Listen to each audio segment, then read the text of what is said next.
It's a pleasure to introduce Dr Richard Hain. He's consultant and lead clinician in paediatric palliative medicine in Cardiff. He's also a visiting professor at the University of South Wales and honorary senior lecturer at Bangor University. He's also doing a DPhil in ethics at the Faculty of Theology in Oxford, so he's quite a busy man. It's a pleasure that he can make it today and speak to us on the topic of infanticide on demand. Why should the baby live? So over to you, Richard. Thank you. And I hope that you've been stimulated, perhaps irritated, infuriated by the title that I've given to my talk. In fact, I've stolen that title, and you'll see the source from which I've stolen it later on. But it's deliberately phrased in a way that may be counterintuitive. Rather than saying, why should the baby die, which is the argument that is often made, the question is, why should the baby live? Very quick background for me. I'm a medical doctor. I always intended to do children's palliative care from being a medical student, so all my training was aimed towards that. I did my medical degree in London at Guy's, qualified in 1986, went on and did a doctorate in pharmacology of opioids in children, and I then have gone on to train in paediatrics and then in adult palliative medicine, and I now practice palliative medicine as a clinician exclusively in children. My interest in ethics has evolved really over the time that I've been doing it. It's emerged from my practical day-to-day experience caring for dying children and their families. But I got the opportunity to do a sabbatical, and I chose to do that in Oxford, first of all doing the Masters and then doing a DPhil in Christian ethics. So the first question I'm going to ask is this, and I think on view of what I've just said, you will realise that this is a rhetorical question when I ask it. Is end-of-life ethics in children important? This is a paper that appeared in the Journal of Medical Ethics last year, and it said, should religious beliefs be allowed to stonewall a secular approach to withdrawing and withholding treatment in children? Now, I think the way that title is couched tells you something about the point of view of these particular authors. And their argument is that in a post-religious, for which read rational world, religion should not be allowed to interfere. The religion of a family should not be allowed to interfere with what the doctors want to do to the child. And that includes withdrawing or withholding treatment. And this is in response, this comes from a unit in London where there's a high proportion of Muslims and evangelical Christians who will often insist in the name of their faith that treatment be continued beyond what the doctors feel is appropriate for the child. This was a case a few years back now of a teenage girl who at the age of 13 said she needed a heart transplant, and she said she didn't want to go through the procedure. Highly intelligent girl, fully understood the issues, fully understood that she would die if she didn't have the transplant, and she said, I still don't want it.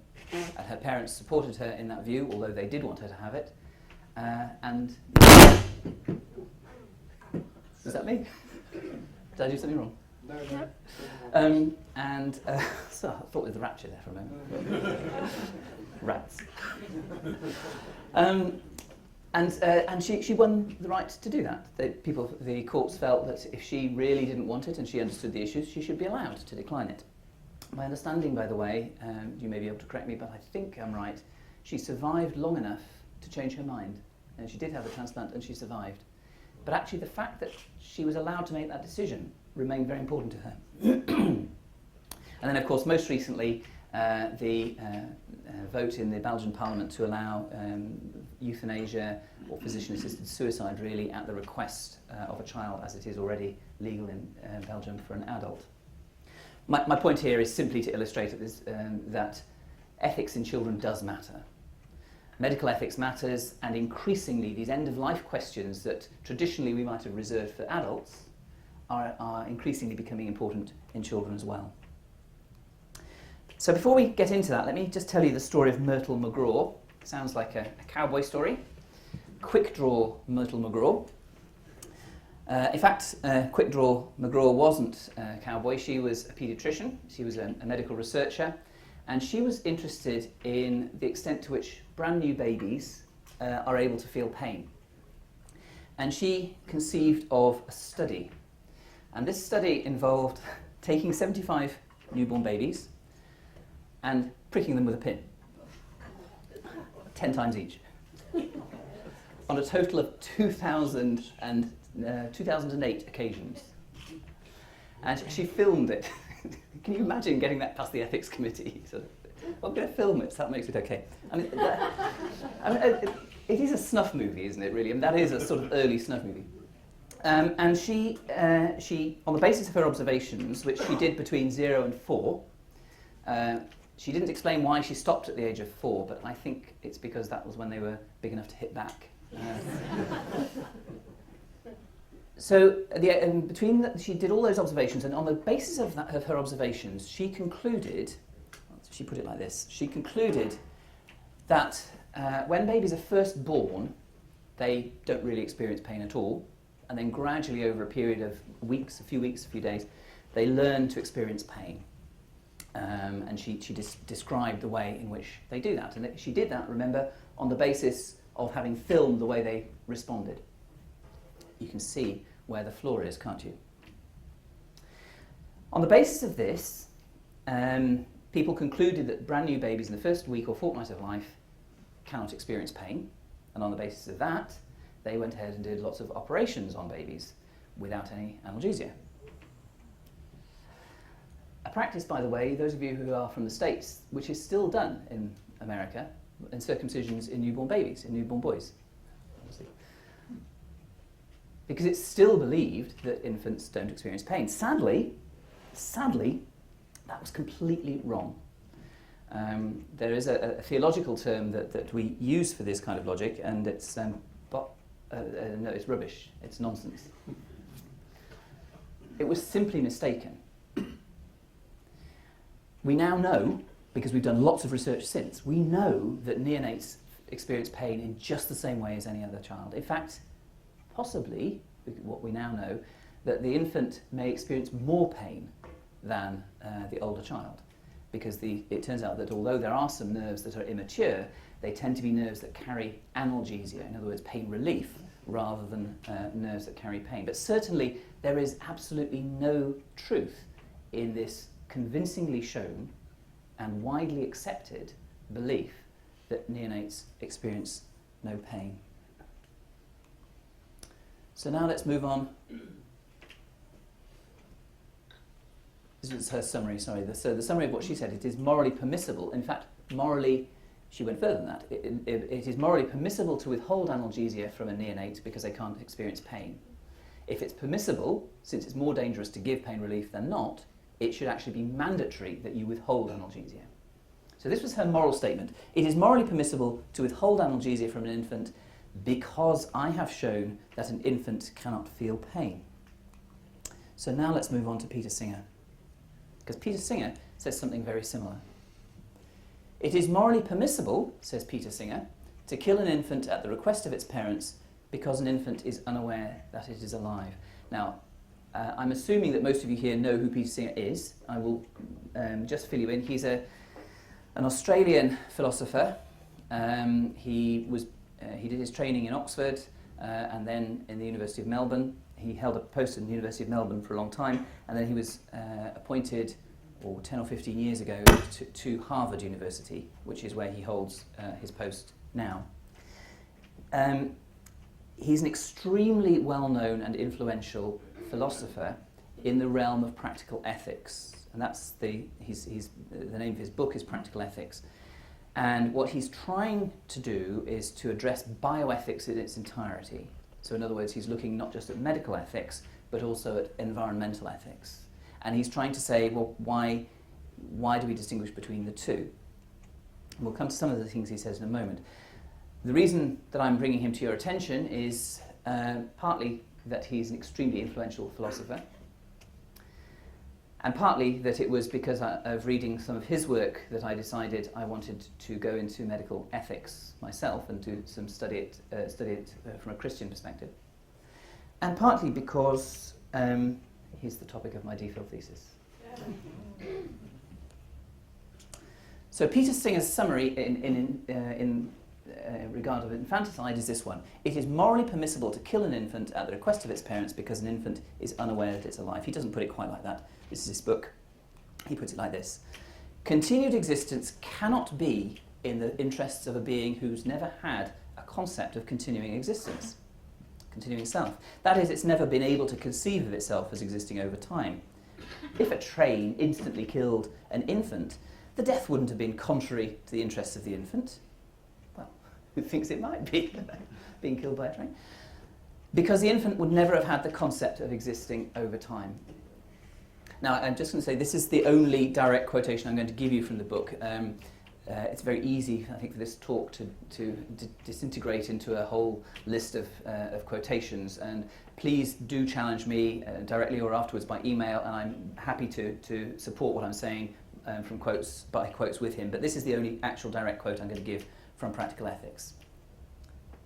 So his idea is, because an infant doesn't understand that it exists, it doesn't matter if it's obliterated. Now you'll notice that that doesn't depend on whether the infant is healthy or not. He's talking about an infant by virtue of being an infant. Simply by being too young, it doesn't matter if the child is killed. So if we set a bit of context here, he's actually saying this in this wider context of his philosophy about bioethics. And his view is this: he's an explicitly atheist philosopher, and he believes this. The Christian conception that human life is special is cruel to humans, because it means we don't euthanize humans when they're suffering. And it's cruel to non-human persons, so it's cruel to some animals. And he's thinking about animals such as bonobo apes, are the ones he quotes. Bonobo apes are often held in captivity, experiments are done on them, despite the fact that we know that bonobo apes are capable of understanding a lot of what's going on and are quite capable of existential suffering. So he's rooting his philosophy about children, or his philosophy about infanticide, is really located within this bigger philosophy. That philosophy in turn flows from his wider philosophy, which is preference utilitarianism. The details don't matter. The important thing is this: all value, according to preference utilitarianism, which is a moral theory, all value derives from the extent to which something impacts on global preference satisfaction. So in other words, if you do the right thing, everybody will be made happier. Their preferences will be met more by what you've done. If you do the wrong thing, people will be made, their preferences will be met less well. And in fact, that is what defines whether it's right or wrong. So it's a consequentialist theory. Singer's understanding of preference utilitarianism is his own. What's very interesting about preference utilitarianism is it was articulated by a Christian, and in fact it is quite consistent, therefore, with a Christian approach. But Singer has, in a sense, has extirpated the Christian, the metaphysical completely from it. It's an explicitly anti-Christian philosophy in the sense that he wants to remove the effect of Christianity from ethics. And he then concludes this: if the value of life is not in the species that you are, but in whether you contribute to preference satisfaction or not, there are non-humans who are persons, bonobo apes being an example, and this is where infants come into it, there may be humans who are non-persons. And that's very important, because infanticide isn't a standalone part of his philosophy. It's part of the rhetorical point he's trying to make to save bonobo apes, basically.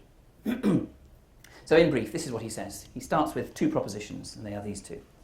The entire value of life, any life, is in its impact on preference satisfaction. An infant is not aware of its own existence as an entity. Putting those two things together, we can conclude that an infant loses nothing by being killed, and therefore, he says, only the interests of the infant's parents give its life value. So if they don't want the child's life has no value, it's morally permissible for the child to be killed. And that's the summary of his argument. So let's look at that and unpack that a little bit more.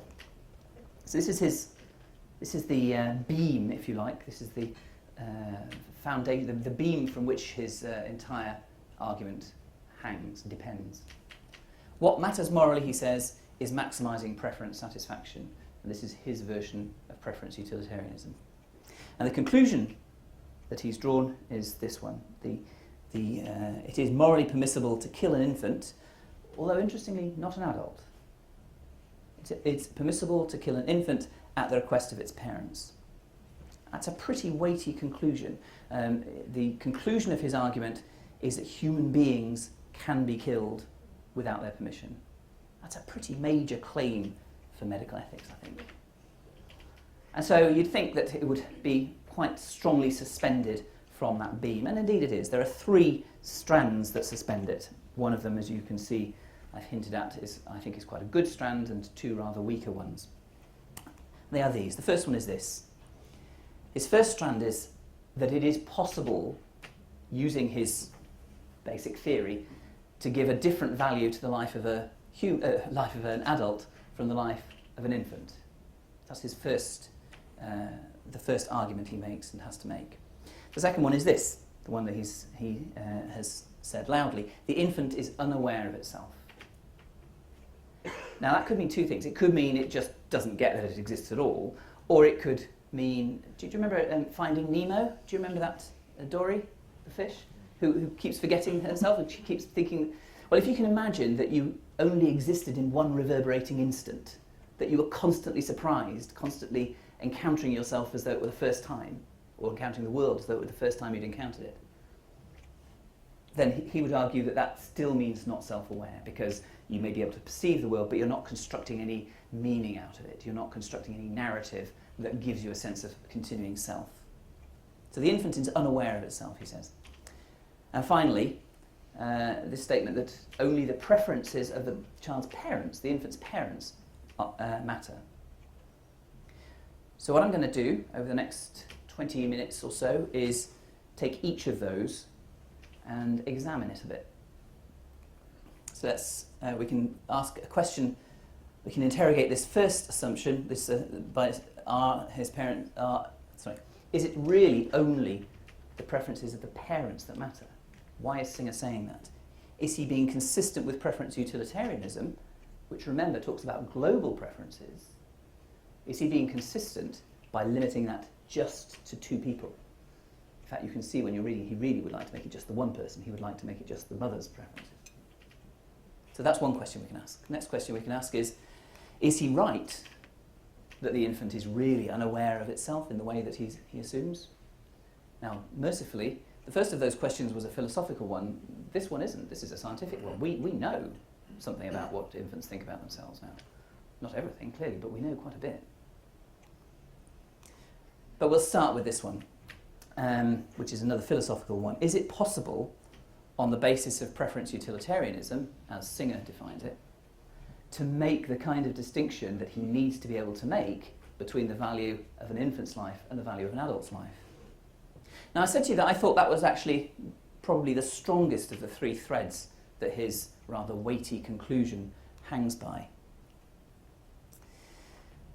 And I believe that because, actually, I think we've got some sympathy with some of the things he says here, haven't we? Preference satisfaction must be one way of accounting for value, mustn't it? I mean, if we made a decision that made everybody unhappy, that met nobody's approval, I think we'd feel that probably there was a case for saying that was a wrong decision, wouldn't we? We have some sympathy with the idea that outcome does matter. One of the great things about non-consequentialist theories is that they don't have to ignore consequences. But consequentialist theories do have to ignore anything else, because the foundational belief of a consequentialist theory, in this case utilitarianism, is that the only thing that matters, ultimately, morally, is the outcome that the decision has. But we can believe that outcome matters. We can believe that preference satisfaction matters. I think also, I was watching your faces when I was talking about the bonobo apes being locked up and being subjected to experimentation. I think we're uncomfortable with that, aren't we? We're uncomfortable with the idea that species can be regarded as valueless simply because they're not human. That doesn't really hold water, does it? I think most of us would feel that somewhere in our ethics, somewhere in our morality, we should be able to accommodate for the possibility that non-humans can exhibit some aspects of personhood, and that those aspects of personhood might matter. when it comes to the value of their life. And finally, it does seem reasonable to link self-awareness, this idea that we exist, with the capacity to make meaning over time. Don't you think? I mean, we do have some sense that the story of me, me, Richard Hain, is the story that I've told over the 50 years of my life. It's the story of my earliest memories and how I made sense of the world, and the people who grew up around me, and the people I fell in love with, and these are all parts of my story. I'm telling a narrative, if you like, and that narrative is my sense of self. And that sense of self requires me to make meaning of myself in relation to everything else. So he's onto something there, isn't he? The problem is that connection that he makes between meaning and reason. His argument for saying that neonates, infants, can't make meaning is because they can't reason. By reason, he means linking cause and effect. And by reason, he also means linking cause and effect in a way that is objectively true. So he's saying neonates are not able to construct an objectively true account of reality in the way that adults can. Well, I don't know about you, but I don't think much of my life has been constructed around an absolute, clear, rational, objectively true account of reality. I mean, reason's great, don't get me wrong, big fan. Reason, fantastic. But let's not get it out of proportion. How much of our lives is actually governed by a rational, objectively true explanation of what we find? You plan the person you're going to marry, and then you meet and fall in love with somebody totally different. You plan, you're convinced by, do you remember C.S. Lewis's conversion? And he describes this, this cerebral conversion where he becomes converted to what he describes as theism. It makes sense to him. And yet, he then subsequent to that, had a conversion. The point I'm making here is that I don't think reason is the only important thing, or perhaps even the most important thing, when it comes to trying to make meaning make sense of ourselves and our existence. That's not true of adults or of neonates. I mean, it must be true, it probably is true that infants reason differently from the way we do. Although, if we're simply saying it's a matter of putting together cause and effect, infants must be able to do that. But my point is here, this particular point is, I'm not sure that reasoning is that central of a figure, even in the story of our own lives, never mind if you're a neonate. So I would say that the answer to this first question is no, because meaning is not constructed entirely through reason in adults or in neonates. Even if we assume that the only kind of reason there is adult-type reason, and I think that's a whole other question, which I haven't begun to think through yet. That'll be my next stop, my next book. Okay, so I would suggest to you, slightly tongue-in-cheek, that first thread is not a very safe one. So what about the next one? We've talked about one rather philosophical question. Now let's think about this one. This is an empirical question. Is the infant actually unable to be aware of itself over time? Now, Singer absolutely requires this to be the case. I've said it's true for this second thread, but actually it was also relevant to that first thread as well. Without this belief, Singer's argument is extremely hard to maintain. You remember that his argument depends on this in the same way that Quick Draw McGraw's argument depended on infants not being able to feel pain. So is he right? Well, it's certainly true that infants they don't act as though they were self-aware. I mean, you look at a newborn baby, they don't get up and ask for a cup of coffee, or they don't look as though they understand what's going on. They don't ask you about the meaning of life as soon as they're born. Or at least mine didn't, I don't know. Maybe your experience was different. But the thing is, we know what causes that. We know that infants can't move. We already know that. Just as we know that infants can't move when you poke them with a pin. to conclude anything new about what they're actually experiencing, what they understand, simply on the basis of what we think they look like, is the most illicit of illicit logical steps. Now, don't get me wrong, I'm not citing this as proof that they are self-aware. I'm just saying the evidence, the simple assumption that because a neonate looks as though it can't understand what's going on, that it actually doesn't understand what's going on, is unprovable. Now, I actually believe it's pretty implausible too, really. If you think about what babies are supposed to do, they have a massive job of work. They're born on this day. By a year later, we're expecting them to have started speaking. We're expecting them to have started walking. We're expecting them to be able to use these amazingly complicated things called hands. We're expecting them to understand who we are, to recognise it. They've got a lot to learn in a short time. The idea that they are born unable to do that, unable to link cause and effect, is bizarre, it seems to me, and implausible. But as I say, fortunately, we don't have to guess.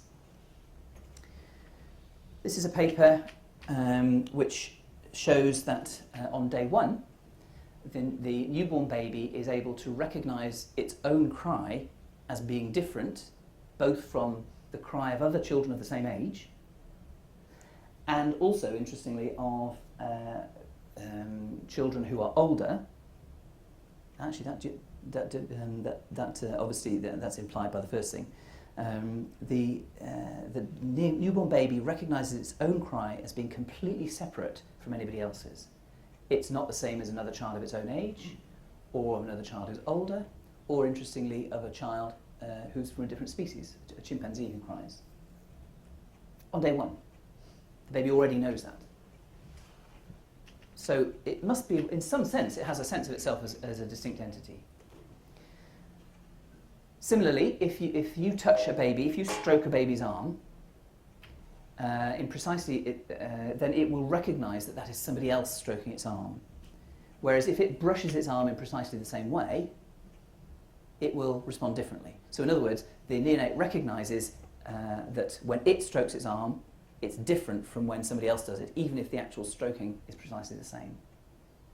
Again, the baby is born knowing the difference between itself and other living entities.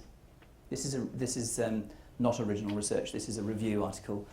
I would very much recommend it. It's superb. In fact, all of these, I'm really impressed by some of the quality of some of these reviews, which have been very well done. This is research. I love this. This shows that babies are born crying with an accent. True. This was a study of French babies and German babies, and the moment they were born, their newborn cry was different in the two countries, and they have justified that.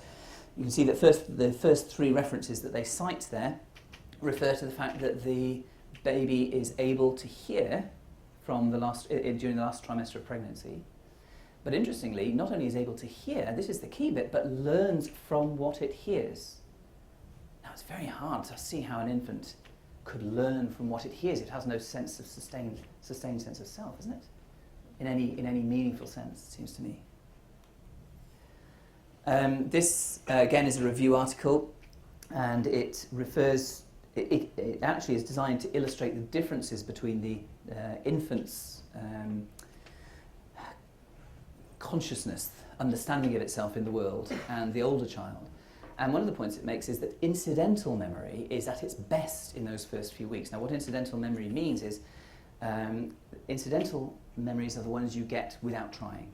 So if you focus on something, you try to learn something, that's not incidental. But the things you pick up, like a vacuum cleaner, all the time, that you don't even know, that aren't even aware you're picking up, babies do that extremely well, much better than philosophers in their 60s. So unless we're going to define consciousness, or we're going to define self-awareness in a way that inherently excludes the existential experiences of neonates, it's getting hard to sustain that view. And this is a very interesting one, which I'm still trying to digest the full implications. Again, a really nicely written review article, which if you're vaguely interested in this, I would recommend to you. these are scientific articles. They're not, as far as I know, specifically written by Christians. I'm sure some of them are Christians, but these are scientific articles. This one actually is however, is in a bioethics journal, but it cites a lot of the neuroscience literature, and one of the things it brings to the attention is that personhood, the concept of who is and who isn't a person, is actually defined much more by the person doing the seeing than it is by the person who's being seen. In other words, newborn babies will distinguish between a person and a non-person on the basis of they will respond differently to them. And again, they do that from very early on. The point here is not so much about personhood versus non-personhood as it is about neonates. The idea that brand new babies are extremely complex creatures, and that makes sense, doesn't it? Because otherwise they wouldn't be able to do what they've got to do. The job, the nature of a neonate is to learn, is to be plugged in to the universe and to make sense of it. And that's what self-awareness is. That's what it must be. The fact that the infant may or may not be able to reason in the same way as an adult can, first of all, I don't know that we can be sure one way or the other, but I'm not sure that it has the central importance that Singer insists. So just very quickly, an infant distinguishes its own cry from others, it distinguishes its own touch from others, it cries. So both of those two argue, even just there, they argue that it must have a sense of itself as distinct from others. And then it cries with an accent, it has excellent incidental memory, and it identifies with other human persons. That must mean that that sense of self is over time. There must be some understanding of cause and effect there. So I would suggest that the answer to this question is Singer right to claim that the infant is incapable of sustained awareness of self as a distinct entity? I think we can conclude no. In fact, I would, verbose as I am, I would like to elaborate on that and say, given what we now know about them, it's surely no more plausible that infants lack self-awareness than it was that they lack the capacity to feel pain. So perhaps we're in a position to sever our second thread. And that very weighty conclusion is starting to look a little bit fragile, isn't it? Okay. Lastly then, only parents' preferences are relevant. So is Singer consistent with his preference utilitarian base by insisting that parents can give the child value? So let's just take a step back. This is the effect of his argument here is that the infant can't value its own life.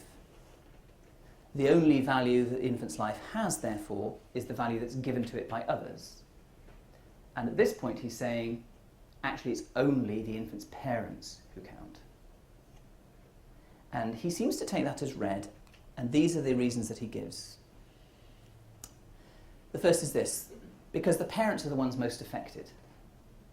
The second is this, because we already give authority to parents for abortion. That's a very interesting argument. He says, we're simply extending it. We're saying the newborn infant is no more of a person than the fetus is. We already allow abortion. We should clearly, therefore, allow infanticide. And he explicitly links those two arguments. And then finally, he considers that anyone else's preferences are irrelevant. Well, the first two are relatively easy to counter. We say, I mean, the parents are the ones most affected, there's no doubt about that, but surely they're not the only ones affected. I mean, there are grandparents, there are brothers and sisters, there are people who are ideologically opposed to a policy of infanticide, who may not even know that individual child, but they still have preferences. And I'm not quite clear on the basis on which Singer is discounting those. And it's true that we give parents the authority for abortion, but we do that on non-utilitarian basis. We do that because in America we consider that a woman has a right to authority over her own body. Now, whether we agree with that argument or not, that's not the point. The point is, it's not a utilitarian argument. It's an argument around rights and about best interests. And in fact, in this country, abortion is legal only when we can show that it's in the best interests of the fetus or the mother. Both. Now, again, you can argue about the nitty-gritty of that, but what they are not are utilitarian arguments. And I'm not sure that anybody has made that utilitarian argument in quite the way that's been assumed here, although it seems likely that they have, but I haven't seen that. But this is the most interesting one, because Singer considers that anyone else's preferences, other than the parents, are irrelevant. And we say, well, why? Why should he think that? Why do nobody else's preferences count? And it's because he considers those preferences to be irrational. And he thinks they're irrational on 3 counts. They're irrational because they link the adult with the infant. So he says, well, if people are scared about infanticide, it's because they see in the infant the child they once were. But of course that's irrational, he says. Actually, you can't remember being an infant. There's no link there. Or else, he says, maybe they think the infant can imagine that it's going to become an adult and will lose that if it's killed. That's irrelevant. He said the infant has no understanding that it's going to become an adult. So that's his first argument. Second is this. They're irrational if they feel threatened by a policy of infanticide. So if they say, well, I'm just not keen that we should allow infanticide because I think that could impact on me in some way, that would worry me. And he says, well, the fact that you're rational enough to know that you could be, the fact that you're rational enough to feel threatened by it means that by definition, by the same fact, you're not threatened by it. And in fact, it's an argument that he's borrowed from Jeremy Bentham. He says, infanticide, Jeremy Bentham put it very, very elegantly, and he said it should not cause fear to the most timid imagination, because if you can imagine that it's a worry, then by definition it isn't a worry. So that's the second argument. And the third argument is they're irrational if they believe the infant is aware, because he just believes that that's wrong. We've looked at that already. So, I mean, each of these is arguable, but there's a bigger point, which is this. So what? So what if they're irrational? Preference utilitarianism isn't based on accommodating rational preferences. And in fact, central to preference utilitarianism is it's what's called a non-cognitivist premise, this sense that preferences are preferences. And in fact, somebody put it very nicely when they put this. The principle of equal consideration of interests, sorry, not everybody can see that, but this is the summary of the principle of equal consideration of interests, which is fundamental to many consequentialist theories, many utilitarian theories, and certainly preference utilitarianism. An interest is an interest, whoever's interest it may be. It's an interest whether you're gay or straight, black or white, male or female, tall or small, rational or irrational. So on whose authority am I claiming that an interest is an interest, whosever interest it may be? Singer, Practical Ethics. That's the only other quote you're getting. I am not clear why, in this one specific case, Singer decides to exclude preferences on the basis that they are irrational. Now he does look at this, and he does try to explain that, he recognises that somebody may want something, they may have a preference, but actually that preference wouldn't be good for them. And the obvious example is we all think we want more money, and yet we know that more money doesn't really make people more happy, usually. And I think I also need to be fair to say that Singer is, in the most recent edition of Practical Ethics, I think this has troubled Singer, and he's actually abandoning his label of preference utilitarianism, or he's working towards that. The problem is that I don't think he can do that without abandoning that beam in the first place. This is just an argument that hangs from the beam, but the beam itself requires this kind of accommodation of irrational preferences. I'd be very happy for somebody to challenge me on that, but I can't see how preference utilitarianism can work if it only relates to rational preferences. Okay, so to be consistent, say I, with an exclusively utilitarian account of value, Singer would have to weigh all the interests, rational or otherwise, of every being capable of having preferences, having interests. And he describes that very nicely in a different publication using something he calls the escalator of reason. He says the only limit should be your capacity to have a preference. And his point, of course, is that you should include bonobo apes in that. and grey parrots for some reason. And I think we can agree with a lot of that, can't we? But what we can't do, therefore, is choose a subset on the basis of what they actually believe. And the truth is that I suspect that if you looked at everybody's preferences in this, in this notional alternative universe where you were able to do that, if you could actually measure everybody's preferences, I strongly suspect that the mild preference of the vast majority of people not to kill babies would outweigh even the very strong preference of the mother or the mother and the father in favour of killing the baby. I don't know that, of course.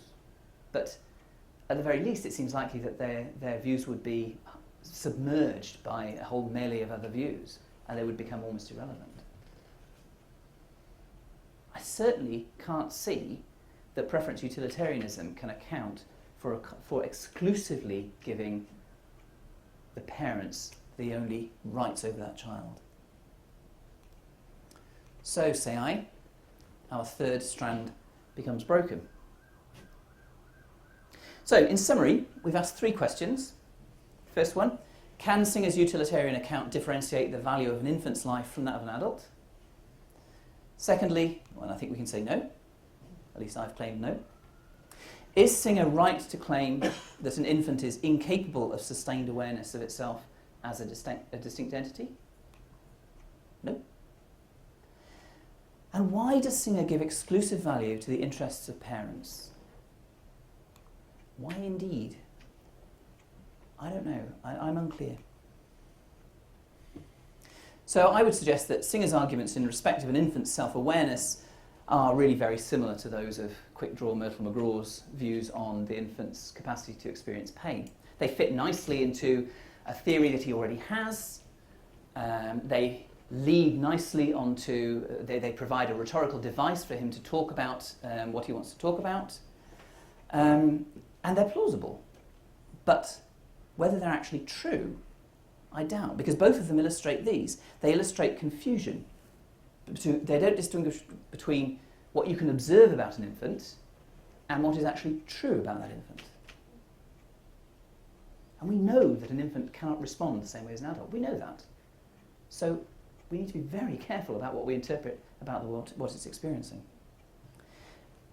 They illustrate prejudice. Now, I mean prejudice in the original sense of this term, meaning that they've already decided what it is they think. The authors have selected evidence, to the extent that they've used evidence at all, that coheres with the prior beliefs, the beliefs they already held about the nature of an infant. With Myrtle-McGraw, it was the belief that those nerves were immature and that immature nerves wouldn't transmit pain as well. With Singer, it's his belief that infants are not self-aware.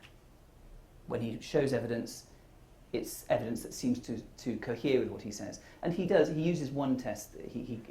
There's one point where he refers to some research about something called the mirror test. And the third thing they have in common is that their arguments have spurious authority. The worrying thing here is that people acted on what Myrtle-McGraw said. On the basis of what she had said, they changed their practice. They stopped believing that when a little boy cried out in pain when he chopped the tip of his willy off, they stopped believing that that was really pain. They started to believe that that was some kind of reflex reaction. I mean, it's kind of a reflex, but they stopped believing what they saw to be true because somebody had given it scientific authority. And I think we're in danger of doing the same thing with newborns. Most people, when they see a newborn, and this is actually quite a challenge when it comes to interpreting some of the research, is that our instinct is always to be anthropomorphic. We ascribe meaning to what the baby does. And of course, we aren't always right. Is the baby smiling or do they have wind? But the fact that infants do suffer from wind doesn't mean they don't also smile. And the fact that infants smile reflexly doesn't mean that they don't also smile because they love to see you and because they are relational creatures already. We can't be persuaded of that. So very quickly, how can we respond? First question is this: do we need to respond at all? I mean, I showed this I was rehearsing this with my wife, and she said, Richard, the problem is, if it's so obvious that he's wrong, why do you need to worry about it? And I was thinking, yes, that's very sweet. That says more about you and your good nature than about Singer, I suspect. I've presented this to you deliberately, clearly in a way that makes a particular point. I hope you've already been clear from some of the things I've said that there are areas where there needs to be more discussion, and it isn't always as clear as I've tried to represent it. But I think there are more worrying things than that. Peter Singer is one of the 100 most influential people in the world. Now, for that to be said about a philosopher, can you remember the last time a philosopher was described as the most influential person in the world? And he's influential because he's changed the way people think. He's changed the way people think about animals, which is his main purpose. He's trying to get people to take animals more seriously and the suffering of animals more seriously. But he's also trying to get people to think differently about humans and to value them less. He claims that he's trying to raise the value of animals rather than to lower the value of humans. But I don't think that's true. Certainly it isn't true when it comes to infants. But he's influential. And I think that's partly because preference utilitarianism is an attractive moral theory for medicine in the 21st century, because it's one of the problems that we have in medical ethics is the tension between autonomy on the one hand and justice on the other. Autonomy means, or we think it means, I should get what I want. Justice means you should only get what everybody else gets. And those are in tension when resources are finite, it is argued. Preference utilitarianism looks as though it resolves that, doesn't it? Because everybody gets what they want to the extent that what they want is available. So it combines those two things. The beauty of it is that you can measure it. You can say, did you get what you want? You can put it on a scale. It works nicely. Consequentialist theories generally work nicely for medical ethics, and most of the well-known medical ethicists around at the moment are consequentialists of one form or another: Harris, Glover, and Singer. So I think we need to respond, because this sense of value, this understanding of value, is going to shape medical ethics. And this was the article from which the title of my talk was taken. This came from the Journal of Medical Ethics. It was published from the University of Melbourne, and they say exactly the point that we're making, that actually, since the baby is no different shortly after birth from what it was shortly before birth, since we allow abortion before birth, we should allow infanticide after it. Irrespective of whether the baby is disabled, the interests, the preferences of the neonate don't count, because the neonate is not self-aware. So what can we do? Well, we don't have to dismiss non-utilitarian value. We can present alternative coherent accounts. John Wyatt has done that many times and very well. But also, moral theology and science find a common language in reason, and I hardly need to tell this audience that. And that means that we, as Christians, can hold these secular utilitarian accounts to rational scrutiny. I think we tend, even we as Christians, fall into this idea that actually we haven't got the rational, we're on the back foot. We're always saying, well, the rationalists, actually, if we were being really rational, yeah, you're right, we're putting our IQ on hold a little bit when we become Christians. But that isn't true. Theology and science have this common language in reason. I think that tradition of good quality thinking enables us to hold this kind of received wisdom to scrutiny. But I'm going to finish by saying this. Singer has done something right that I think we need to learn from. What he did was to say, how is an infant different from an adult? And then his ethics in infants flowed from that difference. Very few other people are doing that. Most other people just try to take adult ethics and fit it to children. I think we can do the same thing, but we should do it better. So, conclusion. Like many utilitarian ethical arguments, Singer's argument for infanticide is very influential, even if it's problematic. Christian ethicists can respond either by providing a coherent alternative account of value, that flows, for example, from the imagehood of God or from relational values. Or we can provide rational scrutiny, intelligent rational scrutiny. But finally, and counterintuitively, I would like to say Singer is right. Medical ethics in children should flow from the distinctive nature of children. Thank you very much.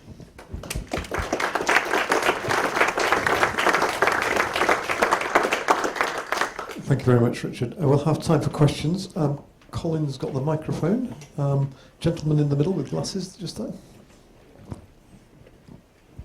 Thank you very, very much for your talk. I think one of your most interesting points, it seemed, was that the influences, the global preferences, rather, will impinge upon the choice of the parents. And that seems like it would be the case even if the child were born without any brain activity whatsoever. And I wonder if you could comment on that. And one other thing, this concept of preferences at first has a certain plausibility about it, but I wonder if it's just a fiction, because it seems to me that we use the same word for it, but the kind of preference for a Big Mac is very different to the preference for being loved for the remainder of my life, right? And though we use the same term, I wonder if preferences can be weighed in the way that Singer thinks they can. And both very good points. To take your first point, your point is that a baby who was born without any brain at all, and of course there are such babies, babies with hydranencephaly, might nevertheless have, the life of that baby might nevertheless have a value because the baby was valued by other people. And Singer would say, yes, that's right. And that baby, he would probably argue, from the point of view of the value of its life, that baby should not be killed if the parents don't want it to be killed. He might argue that the baby is going to suffer by living in a way that means that the child should actually be spared that. That would be a hard argument to make, but he might make it. But I agree with what you're saying. I think from my point of view, the argument that I'm going to be making is for a much more relational understanding of value. And the example would be, if two cars have an accident and crash into one another, if you ask which of them it was that made the noise when they crashed, you say, well, you can't ask the question. It doesn't make any sense. There was no noise until they crashed. And I would argue that that's also true of human value, the value of life, that actually the value of life is inherently results from relationship between individuals. And that even if the baby therefore has no understanding of itself, the fact that it exists and is held to be valued by other people gives that child value. So I would absolutely agree with what you say. I think we're still then stuck with saying whose value. So if one person in the world who's never met the baby really wants this baby to survive, and that both parents don't, whose value counts? And it may be that we can't answer that question. The second point about preferences, it is very difficult, and I think the point you make about different sorts of preference is absolutely spot on. Singer actually identifies the term preferences and the term interests, and I tried wherever possible to use the word interests. Sometimes it wasn't possible because it's called preference utilitarianism. But so his point is the extent to which you want something to happen. So he would argue that, the preference for a Big Mac was inherently a small preference, whereas the preference to be loved was inherently a big preference, and therefore when you were weighing one against the other, one would have more weight than the other. How he could justify that I would be interesting to hear. I don't know. But I think it wouldn't be fair to say that one preference is automatically the same as another preference. I don't think he would argue that. I think he would recognise that some preferences are more important than others, and he would justify that difference in importance, again, in a utilitarian way, by saying the impact it would have on global satisfaction. If you don't get the Big Mac you want, you're the only person who suffers. Whereas if you don't get the love that you need, maybe lots of other people would. I think that would be the kind of case he would make. Thank you very much indeed. The other way around. Thank you very much indeed. I agree with your conclusions very much. there are two respects in which I might get there slightly differently. The first is that when we talk about the rational and the irrational, much of the time, and I speak as a philosopher now, we have to talk about the non-rational, because many preferences and feelings in themselves are not irrational in the sense that a bad argument or manifest prejudices, whereas rational suggests some kind of pattern which we can explore. And the crucial importance in philosophy of religion and ethics of the non-rational has to be separated. My second point comes from my own discipline of jurisprudence. Because it seems to me when we ask crucial questions like how to categorize a person or a newborn, two things are going on at the same time which we need to distinguish. One is we're trying to make an appropriate category judgment in terms of criteria, Yes. like capacity for rationality or whatever.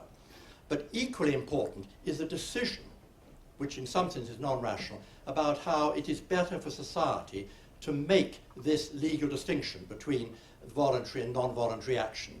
Or well, another very interesting example is between being competent legally and depressed clinically and not, which is a pretty fuzzy line, but we need to make a distinction. Yes. And the decision of the common law that a fetus becomes a person at postpartum is, or in some other countries, other places, a mixture of these two things.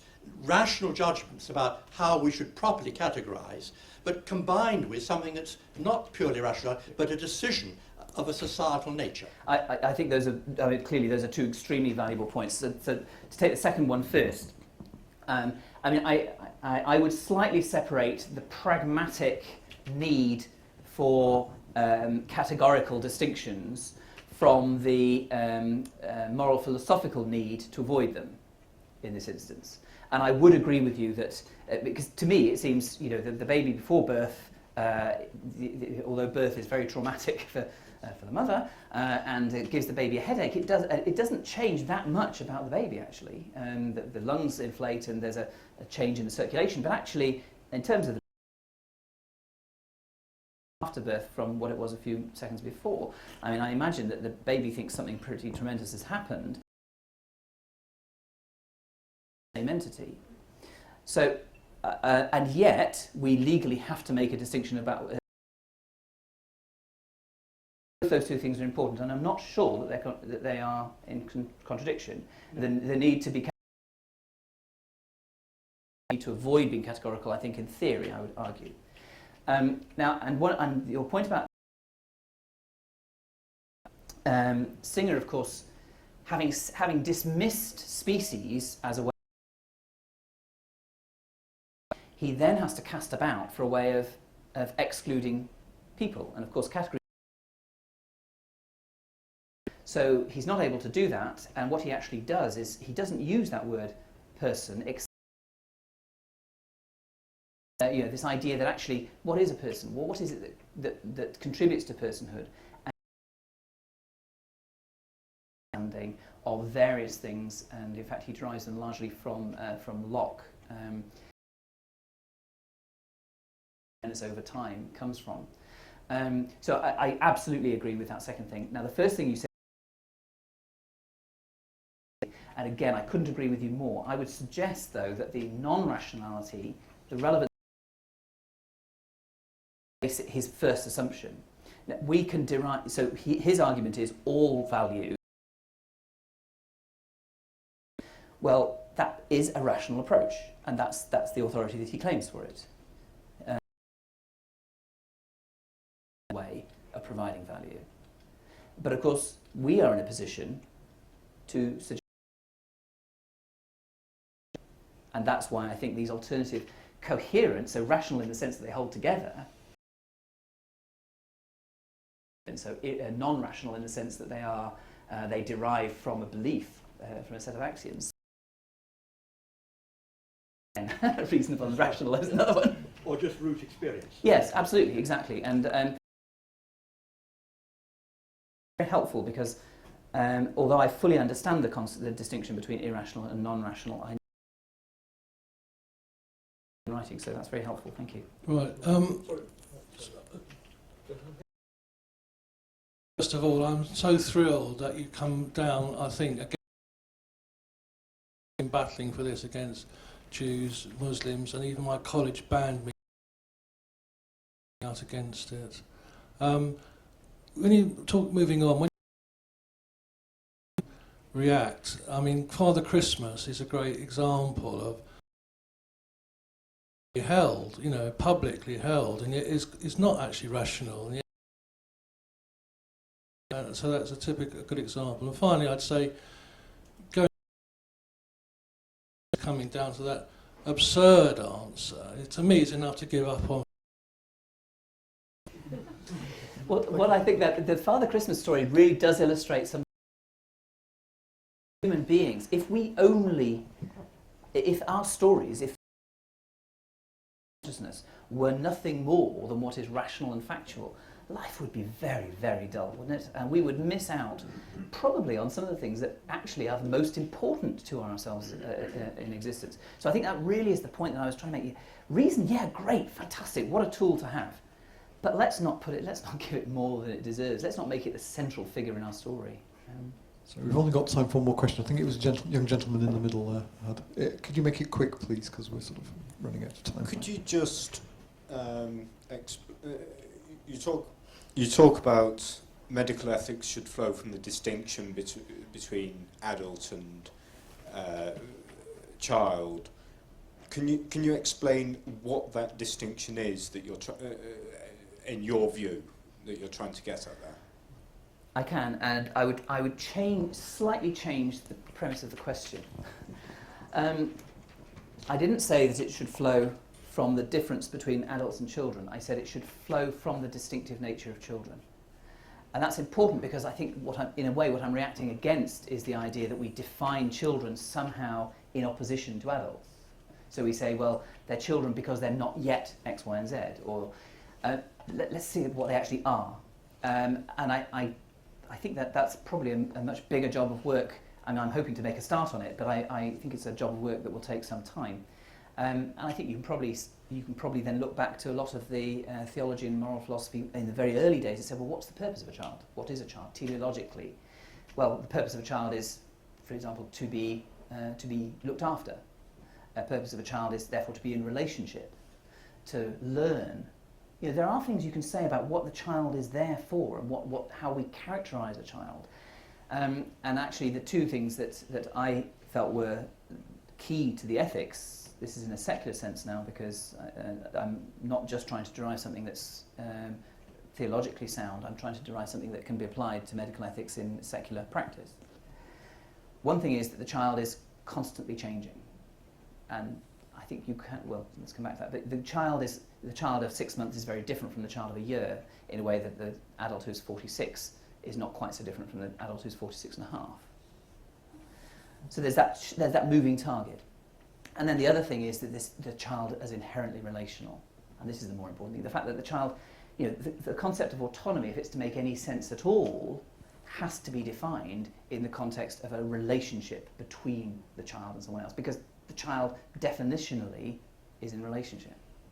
Now I hope what's going through your mind is, well, that's not very different from adults.